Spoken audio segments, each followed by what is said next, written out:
to the Eric Metaxas Show. But first, two very important questions.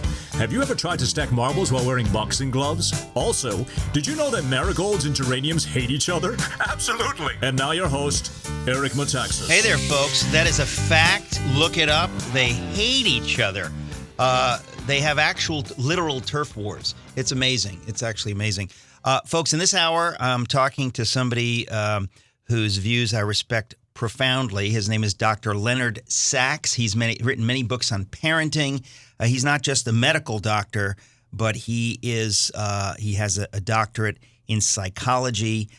He's here with me again in the studio. Dr. Sachs, welcome. Thanks for having me back. And I want to reiterate, your website is leonardsachs.com. It's S-A-X, Sachs, like the That's instrument, right. S-A-X.com, leonardsachs.com.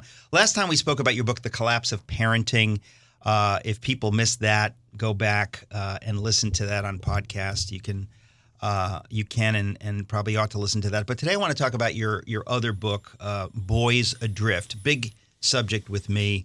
I talk about it a lot. Boys Adrift. The subtitle is The 5 Factors Driving the Growing Epidemic of Unmotivated Boys and Underachieving Young Men. And probably in this conversation we can get to gun violence and what is happening in schools around the country. It's crazy. I mean, guns have existed. Maybe we could start there. Guns have existed for a long time, but we didn't have this. We didn't have school shootings in the 1970s when I was in school. So it can't be just the guns. What are we talking about? It's something is happening. So we can start there or not, but I did want to talk about this book, Boys Adrift. Boys want to be men. Girls want to be women. But what does that mean? We used to give kids very clear guidelines. You go back 40 years ago, if you asked a boy, what does it mean to be a man? He knew. If you said, be a man, he knew what that meant. Even if the parents were lousy parents who never talked about it, he knew what that meant if he was immersed in American culture, because he was seeing movies with John Wayne and Gary Cooper. He was watching shows like The Andy Griffith Show. He knew that being a man means being knowledgeable, competent, courteous, responsible, productive, kind. When I meet with young people, I will sometimes ask them, what does it mean to be a gentleman? I want just the young men here to answer this next question. Raise your hand. Tell me what you think it means to be a gentleman.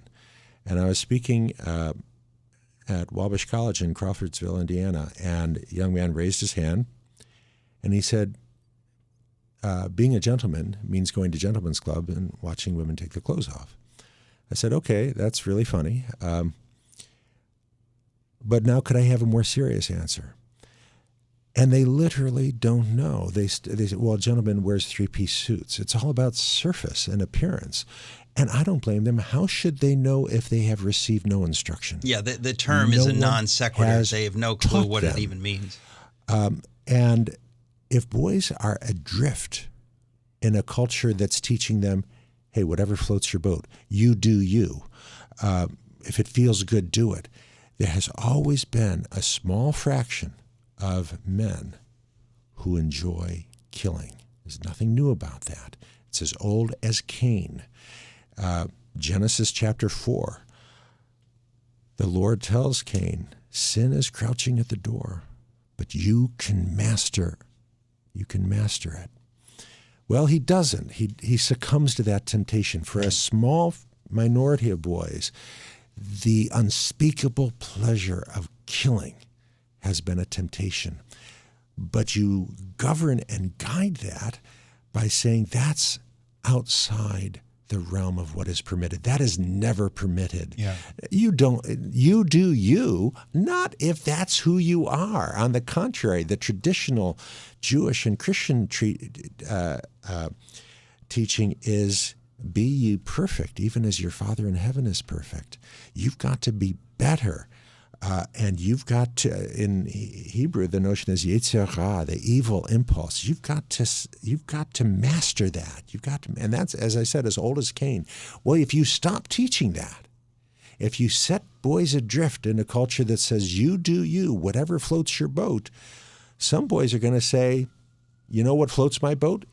is killing other people. I first wrote about this after Columbine, April 20th, 1999. Dylan Klebold and Eric Harris. The first news reports were, oh, these boys must be victims of bullying. I knew immediately that wasn't true.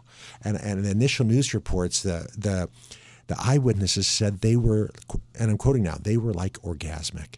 They were enjoying themselves. They were looking a student in the eyes, saying peekaboo, and then shooting them right between the eyes.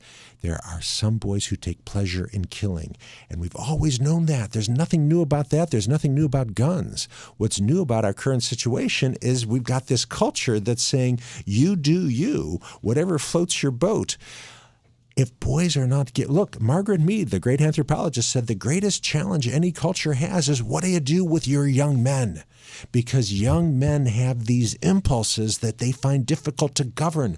The culture must limit and govern and channel those evil impulses into constructive mode. If you don't do that, very bad things will happen. And the first solution is not gun control. The first solution is to teach right and wrong. Your name, Leonard Sachs, and the way you pronounce Hebrew makes me think that you grew up in a home that took your faith seriously. Is that a fact? I am a Jewish Christian. 31 years ago, I was baptized by Pastor Doug Winney in a creek near Lidditz, Pennsylvania. In a creek? In a creek. Man, he believes that's in hardcore. Full body immersion. In and a it creek. was chilly, yes. Whole body. And people say, oh, you converted. I say, no, I did not convert. I am a Jewish Christian, as were all of the early Christians. You know, Jesus was actually part Jewish on his father's side and his mother's side, too. Actually, I think Mary was Italian. Okay, but sorry, I don't want to get off the subject here. You're talking about what does a culture do with its young men. Margaret Mead, of course, the famous anthropologist, she's another story. But basically, that is the question. And the reason I wanted to have you on is because it's clear that we have tremendously failed our boys. And when you fail boys, you fail girls worse, because the boys that you don't raise will behave like boys around girls. They won't behave like gentlemen, which gets us to this issue of so-called toxic masculinity. I think I tweeted it the other day, but I've written about it. Masculinity and femininity are gifts from God, and they are how we know we're created in the image of God. Masculinity and femininity are pictures of the character of God, of the person of God. But every good gift from God can be misused, and masculinity misused becomes toxic masculinity. Femininity misused becomes toxic femininity. The point is that we have to look at these things through a biblical lens. We don't label masculinity toxic. Masculinity is a good thing, but masculinity, when it becomes unmoored from these biblical strictures of virtue and using your strength to help those who are weaker and to help others, we've always known that to be a gentleman and a scholar and all of those kinds of things that's how you channel your masculinity. That's what went away in the last 40 years. Well, I wrote an essay a few years back called Ladies and Gentlemen, Skanks and Pimps. 2 high school boys in Steubenville, Ohio, were convicted of raping a high school girl who was unconscious when this happened. And at the same week that verdict was coming down, a regular columnist for the New York Times wrote about how furious she was at her son's elementary school teacher because she dared to use the term ladies and gentlemen and to tell the boys to open the door for the girls. She said it made her furious because how dare the teacher use the term ladies and gentlemen. She said, look, young people today, we expect them to be virtuous citizens, and that's true for girls, that's true for boys. There are no differences. Right. Well, that may sound good, but it's psychotic. It is detached from reality. Is the polite word. This is a family program. We're going to be right back. We're talking to Dr. Leonard Sachs. That's S-A-X. The book is Boys Adrift. It's the Eric Metaxas Show.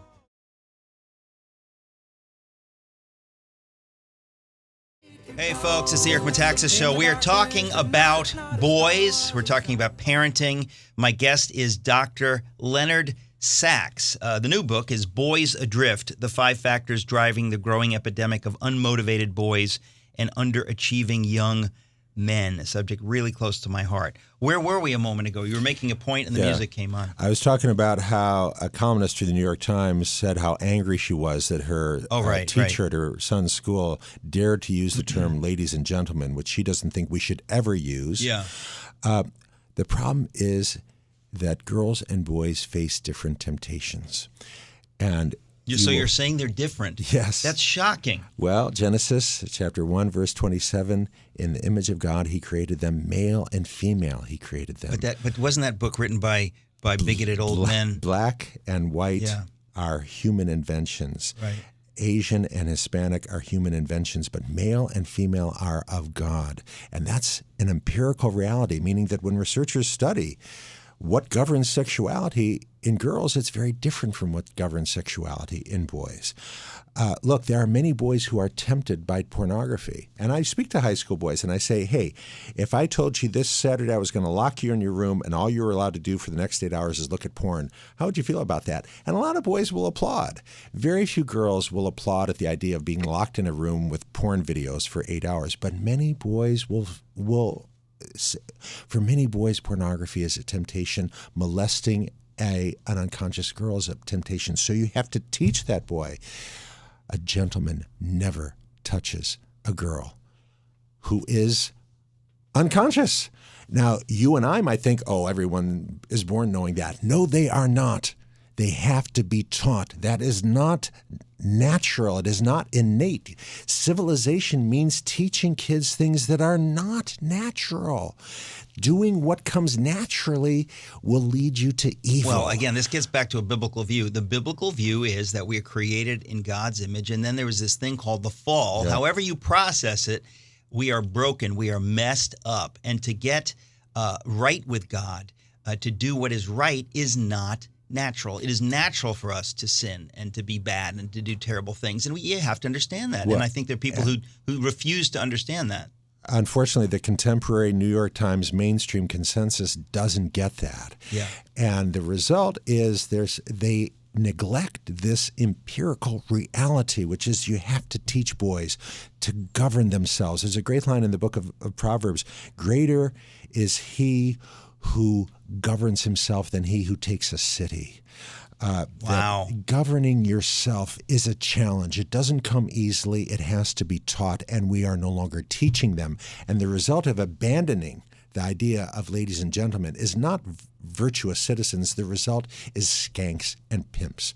What I mean by that is when researchers look and see what are the favorite pastimes of American teenage girls and boys today, they find that the favorite thing American girls like to do is to post photos of themselves in bikinis on Instagram or other social media, and the favorite pastimes of American 16-year-old boys are, number one, video games, number two, pornography. In both cases, these testosterone-fueled fantasies that are really harmful and toxic. It's kind of interesting because if we were in the middle of a war or a famine, we wouldn't have time to do this nonsense. And so this is kind of like, be careful what you pray for, because if you have peace and prosperity, it leads to different kinds of problems than dodging bullets and looking for food. Well, you're touching on another interesting finding that researchers are telling us about, which is, when I was earning my doctorate in psychology 30-some years ago, we learned that being poor was a major risk factor for anxiety and depression, and being affluent protected you. Now the researchers tell us it's just the other way around. Yeah. That the affluent kid who's at home in their bedroom with their 55-inch flat screen and their 5.1 surround sound, that boy is at greater risk than the low-income boy who doesn't have the technology and the high-speed internet. Well, again, there's a lot here. I want to touch on something. When you talk about porn, I have theorized over the years, this is not something I've ever heard anybody talk about but me, but I think that if you think about what is God's perfect plan for sexuality, right, it seems that many people can remember a pre-sexual time in your life when you fell in love, when you had a crush on somebody, but it was not sexual. It was a different kind of thing. And I really think that God's perfect plan is that you not be sexualized and that you're able to experience this kind of puppy love or whatever it is, and you want to be with this person but it's not about sex. You don't know anything about sex. Sex is something that happens after marriage. And so you want to be with this person. Eventually, you get married to this person. And then in the safe confines of this glorious institution of God called marriage, you have the experience of sexuality as it is meant to be with one other human being, so that your entire definition of sex is encompassed by that person and by your relationship with this human being. But what's happening now, of course, is that young men especially are becoming sexualized, whether it's through pornography or other things. So it totally pollutes that process of what it is to see another human being outside of being a sexual object. In my book, Girls on the Edge, I quote a line from the Song of Songs, which is actually repeated 3 times in the biblical book, the Song of Songs. The female narrator says, speaking to the women, she says, "I command you, daughters of Jerusalem, do not arouse, do not awaken love before its time." There's great wisdom there. She clearly understands it's possible to arouse and awaken love before its time, but she's saying, don't do it. Wait until the right time. And yet, what is the culture that American kids are now immersed in? Again, in Girls on the Edge, I talk about the sexualization of girlhood. Look, I'm old enough to remember when Halloween costumes for 8-year-old girls, the girl would dress up like a bunch of grapes. But one of the parents in my practice was telling me how her 8-year-old daughter wanted to dress up like a pussycat doll with brassiere tot, hot pants, stiletto heels. You know, imagine going into Sears 30 years ago and saying, I'd like to buy a costume for my 8-year-old daughter that consists of a brassiere top, hot pants, and stiletto heels. Well, They'd probably arrest you. This is Potterville out of It's a Wonderful Life. Yes. It's like the world, America has gone to hell, and we live in a world where to even talk against this is to go against the grain. It's kind of, it's horrifying. Well, and the mother said to her daughter, well, look, they still have the bunch of grapes costume. And she told me her 8-year-old daughter said, Mom, only the fat girls wear that. All the cool girls are wearing this. Yeah. So you have to be the strong parent, and you have to say, no, you're not going to wear that. And Mom, and I got an idea for Halloween. Pretend you're fat and wear the grapes.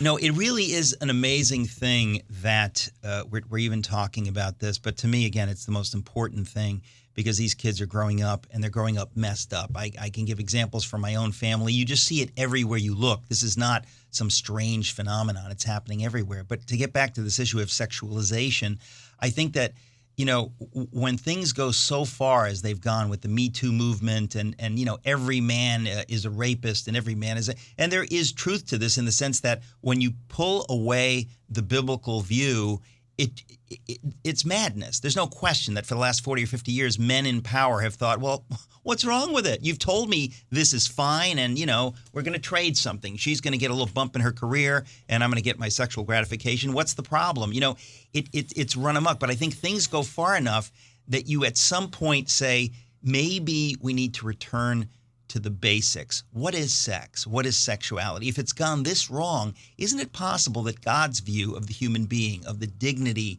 that we're meant to have, maybe we can look at that? And so I really do think that people are longing for that kind of, it's the romantic love that every girl wants to be a princess, and that's not sexual. It becomes sexual inside marriage. And so I have gone so far as to say that any sex outside of marriage is a type of onanism. It is not actual sex. Sex inside of marriage is part of something larger, something that points to God. Outside of the context of marriage, it's just a perversity. It's just something that's fundamentally unnatural and destructive. Well, as C.S. Lewis says in Mere Christianity, God created us, and God has given us the instruction manual. If we follow those instructions, then the machine works. Yeah. If you say, no, I'm going to throw out that manual, I think I know better how I'm going to do whatever feels good, it might work for a little while, but then the machine conks out. And the result is a young man who cannot achieve an erection with a woman, which is a common consequence of pornography addiction, and a young woman who told me, you know what, if I never see another man's, you know what, I'm fine with that. She's tired of it. I mean, that says it all. That is so sick and so sad. Folks, we're going to be right back. Very, very important subject. I'm talking to Dr. Leonard Sax, that's spelled S-A-X. His website is leonardsachs.com, and the book we're talking about is Boys Adrift. We'll be right back.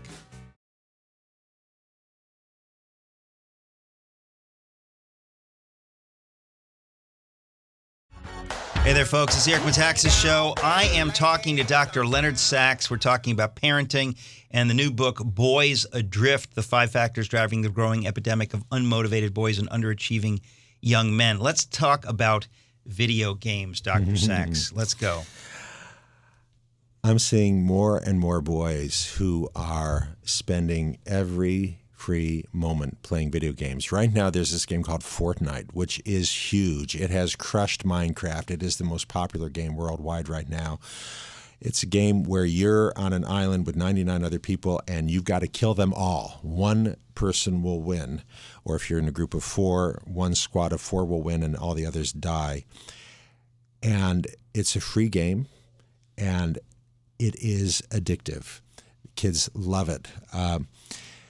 And parents are like, well, you know, it's collaborative. He's got his headset on. He's playing with his friend. And, you know, collaboration is good for boys, right? I read that.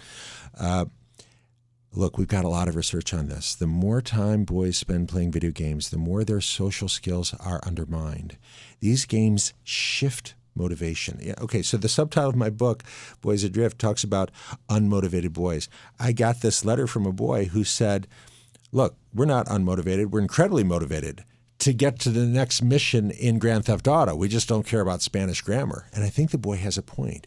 These video games shift motivation away from the real world of school and the workplace into the virtual world of the video game. And a lot of the parents just don't get it. When I talk to parents, people over 30, and you talk to them about video games, they're thinking about Pac-Man or Pong. They don't understand a game like Grand Theft Auto, Call of Duty, Fortnite. These games are immersive. They're powerful. The physics are really realistic. I mean, look, let's say the word again. They're addictive, okay? I never do anything like that on my phone. And I was with my mother-in-law and my wife a few weeks ago, and my mother-in-law on her iPad had a game that is, I think it's called Spell Tower, and you make words, and so it's not something terrible. But what amazed me, I mean, really, really, really got my attention, was the addictive power. It actually kind of freaked me out. I thought, I don't know that I have an addictive personality, but I have gotten addicted to. There's no other word for it. I've gotten addicted to this, and so what we have is the free market. And this is what people have to understand about the free market. It only gives you what you want. It doesn't give you anything good. It gives you what you want. If you want good, it gives you good. But if people say, I want entertainment, the free market, just like technology, can give us miracles. Miracles. In other words, the addictive power that the free market can give us with new technology, and it is staggering. And so we are using our own technology and the free market to create more and more addictive things. And we have to be blunt. It's no different than creating drugs that make you feel so great. I mean, people are addicted to heroin say, it doesn't make me feel bad. It makes me feel like God. So we have to be honest about this. That's the exact analogy, or almost the exact analogy I use in my book, Boys Adrift. I say, what if we had just invented alcoholic beverages 5 years ago, 10 years ago? How long would it take us to figure out that maybe 12-year-olds shouldn't be doing a fifth of whiskey every evening? It might take us a few years. Yeah. Again, what's appropriate for adults is not appropriate for 12-year-olds. Yeah, I'm a big fan of Meg Meeker. She's written some wonderful books, Strong Fathers, Strong Daughters, and others. And she and I met in the green room of the Today Show, and we talked for an hour and a half. And she told me about her son. She got 4 children, 3 daughters, and her youngest, Walter. And she knows all this research about video games. And she's a pediatrician, primary care, Michigan. And she said to her son, you're not playing any video games. Yeah. And he, at 12 years of age, and he exploded. He was like, what? Are you insane? This is what boys do. Yeah. And she said, I don't care. You're not playing any video games. Boys used to blow up frogs with firecrackers. That was also wrong. Go to your room. So 13, 14, 15, 16 years old, she told me it was a source of tension because she's saying, no, you can't play him. So finally, he's doing part-time jobs. He turns 18. He says, look, I'm 18 years old. I got my own money that I earned. I'm going to go out and play an Xbox and Grand Theft Auto. And she's like, like, fine. And he goes off to college, and he calls her at the end of his first year of college. He says, Mom, I just got $400. Guess how? She says, I have no idea. He said, I sold my Xbox and all my video games. He said, there's all these guys at college who expect you to be really impressed that they can kill 8 aliens in 10 seconds in Halo. I'm like, dude, you can't even talk to girls. Look, the human brain is so plastic at 11, 12, 13, 14 years of age. If a boy is spending hours, many hours a week at that age playing those games, it changes the brain. That's not a guess. We've got good research on this. And his brain becomes a video game accessory. Look, I've been studying and counseling people with addictions for more than 30 years. And one thing we know about every addiction is that the younger you start, the harder it is to quit. If you started smoking a pack a day when you were 12, you're going to have a great deal of difficulty quitting. If you start at age 22, you're going to be able to quit. If this boy is playing video games hours a day at age 12, it's going to be very difficult for him to quit. It's your job. It's the parent's job to limit, govern, and guide how much time your kid is spending on video games. Same with pornography. I mean, these are the issues of our time. I just have to say that, politics is one thing, nuclear proliferation is one thing, but if human beings are not being formed correctly, to have virtue, to respect each other. This is at the heart of everything. We cannot have a free republic in the United States of America unless we have virtuous citizens. Folks, important stuff. I'm talking to Dr. Leonard Sachs, his website, leonardsachs.com. We're talking about the book, Boys Adrift. We'll be right back.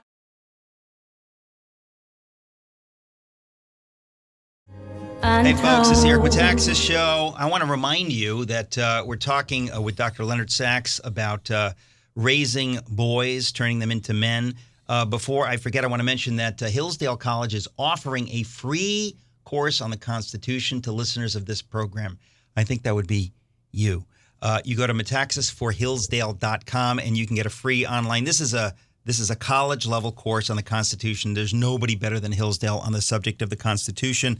And I want to recommend it to you because I do believe we're talking about how to raise young men and women.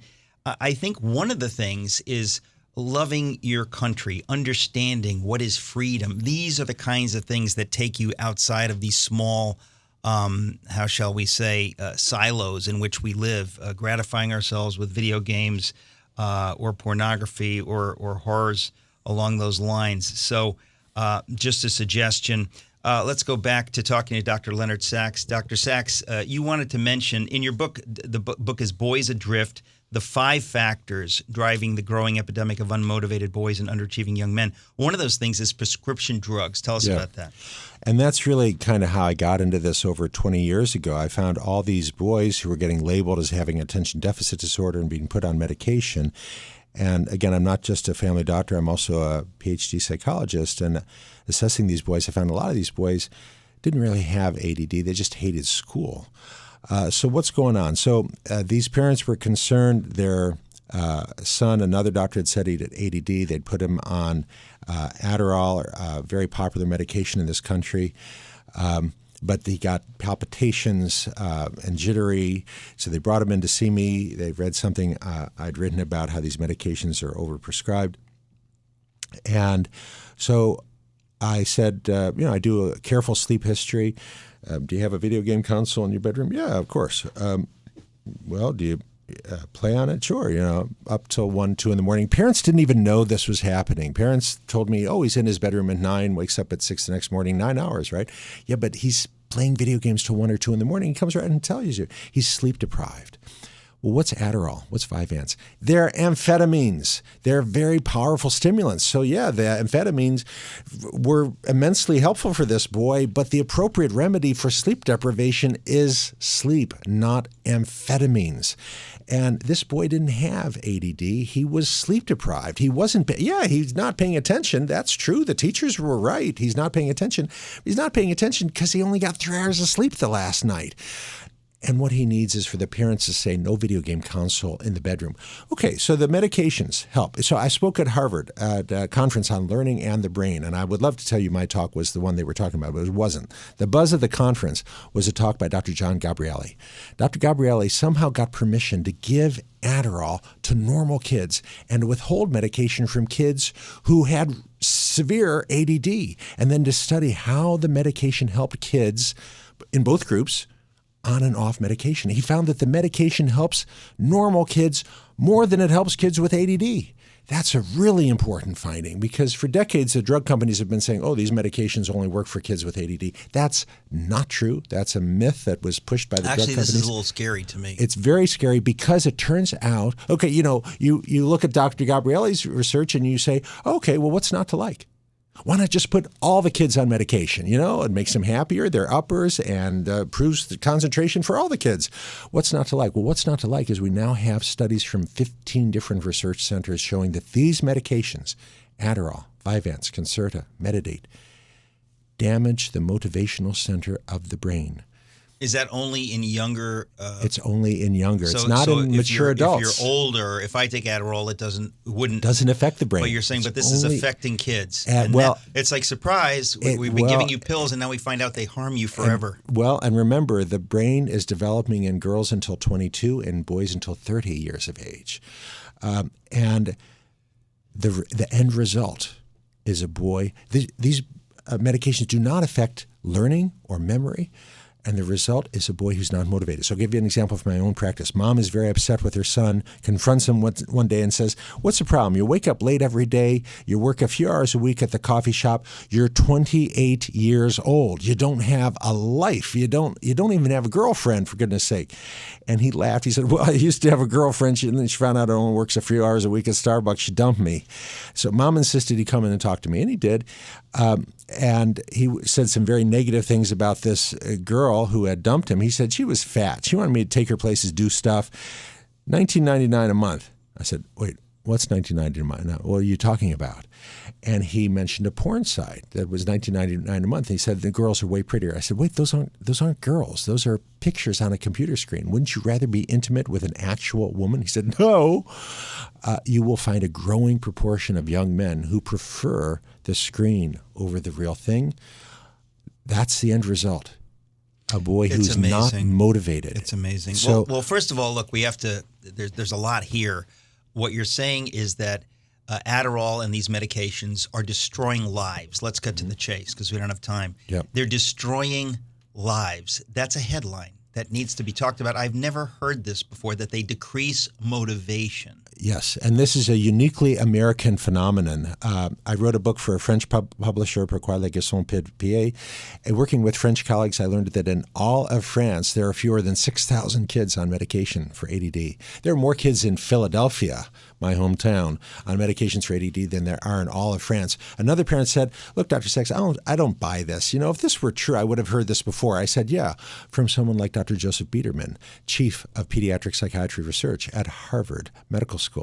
And parent didn't know I was going with that. I said, Charles Grassley, Senator Grassley from Iowa, had the same idea, brought Senator Biederman into the chambers of the United States Senate Judiciary Committee and said, Dr. Biederman, you've been pushing these medications really hard. Have you accepted any money from the drug companies?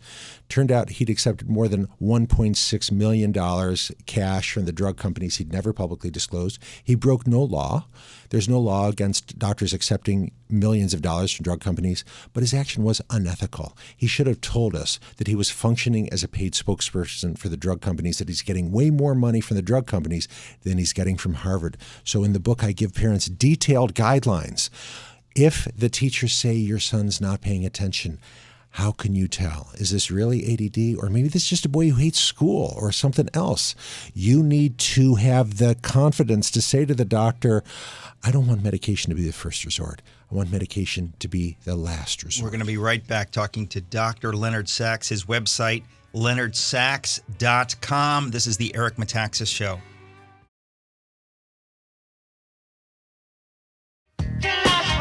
Yes, I do. Folks, we are talking to Dr. Leonard Sachs about his book, Boys Adrift, the 5 Factors Driving the Growing Epidemic of Unmotivated Boys and Underachieving Young Men.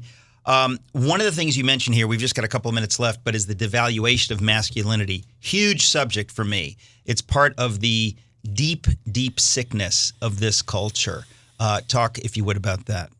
So I consulted with comparative anthropologists, people who've studied how other people have lived in different times, different places. And one thing the anthropologists tell us is that in every culture, boys want to be men, girls want to be women. And every enduring culture teaches that. And we used to, but we no longer do. Instead, mainstream American culture, the leading universities, quote, leading universities, say, well, there's no difference between girls and boys. We just want them all to be citizens. And the result is boys who are adrift, boys who have no guidance. And when boys are adrift, bad things happen, and they look to the culture in which they're immersed. And what the culture in which they're immersed is telling us is, hey, being a real man means getting drunk or having a lot of sex or breaking the law. You do you, whatever. If it feels good, do it. And that's really harmful. And the result is boys who are not fulfilling their potential. It is. It's an epidemic. I want people to get your book, Boys Adrift. Go to your website, leonardsachs.com. And I hope people listening to this program understand, and this is what I was just saying to you, Dr. Sachs, that there are very few programs that have in-depth conversations on this. Fox News gives you 3 minutes or 4 minutes. This is one of the most fundamental subjects of our time. It is affecting everybody. And we're talking about everything but this. Every parent in America is struggling to raise their kids. Well, and this is not a new challenge, but we used to have institutions that helped. We used to have something called the Boy Scouts, which was founded over 100 years ago with just this mission in mind, to teach boys to be good men. And the Boy Scouts of America is now so confused that they said, oh, you know what? Let's get rid of the word boys. We're not going to be Boy Scouts anymore. We're just going to be Scouts. Yeah, and you know what that's called? That's called the death of the Boy Scouts forever. They're dead. It's just insane. Well, it's a good illustration of the confusion that, you know what, boys need to be men, and what boys need to learn to be confident men, to be good men, is different from what a girl needs to be a confident woman and a successful woman. Girls and boys are different. They are created different. What a girl needs to be a woman of faith is very different from what a boy needs to be a man of faith. It's not a guess. We've got good research on this point. And so parents need to have the courage to teach their son to be a good man, even though the culture, American popular culture, is now making that difficult. Right. As I said, I mean, it's hard for me to have a conversation like this because this is so close to my heart. I wrote a book called 7 Women, a book called 7 Men, and a book called If You Can Keep It, all kind of aimed at young people, because I think this is the epidemic problem of our time. So I'm just thrilled that you and I have gotten 2 hours. This is the second of 2 hours. It's the end of the second hour. If people didn't listen to the first hour, let me say to them, there's a first hour. Make sure you don't miss that. And there will be more with Dr. Leonard Sachs. Dr. Sachs, an honor, a privilege, a joy to have you with me here in the studio. Thank you so much. Likewise. Thanks so much. Folks, the books are The Collapse of Parenting and Boys Adrift, and there are other books by Leonard Sachs, leonardsachs.com. Please spread the word, folks. Tell your friends about this program. Send these podcasts to your friends. Tell your friends about these books. God bless you.